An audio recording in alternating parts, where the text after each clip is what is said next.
Imagine you are an early human, living a long time ago during the Pleistocene, or the last ice age. Everything's different. The world is unrecognizable to you, but there's one thing you know for sure. There are some pretty scary predators out there. Which one is most frightening to you?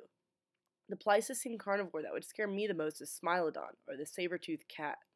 To tiny humans like us, it may seem like those massive, frightening saber teeth could kill us in an instant, just by the sheer size and sharpness of them.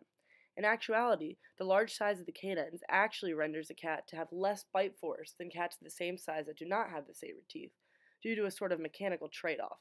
The larger the jaw opens, the less forceful the bite. Since Smilodon had an extremely large gape size due to its long canines, it had to augment its less forceful bite in other ways in order to effectively kill its prey.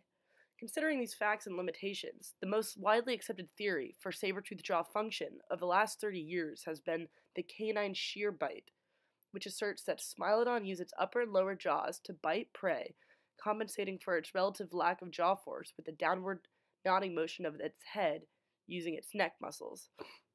Noting that this theory had not been experimentally demonstrated, Jeffrey Brown set out to see if this neck-powered biting could actually increase jaw force.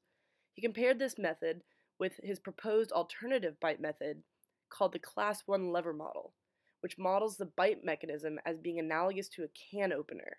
The lower jaw would remain immobilized, and the cat would push its forearms into the ground, rotating its head and canines forward into the prey, like the way an upward force on the arm of a can opener drives a tip down into the can.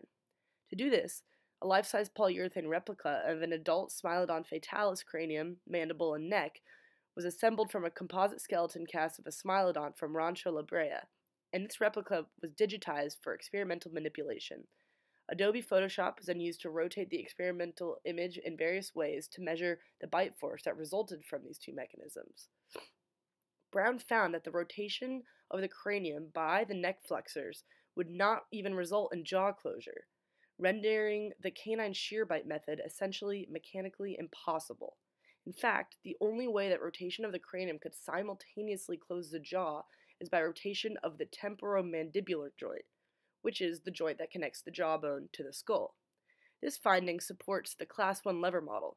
The canines act as a hook into the prey's flesh, while the robust forelimbs provide force, anteriorly rotating the TMJ and digging the canines into the neck of the prey, suffocating it. Even though this study was focused on Smilodon fatalis, it may have wider implications for other saber-toothed predators. Smilodon was not the only carnivore to develop saber-toothed features over the history of time. In fact, these features have arose via convergent evolution many times throughout history. Dr. Brown's findings have opened up new opportunities for research to further understand these powerful, frightening, and amazing creatures.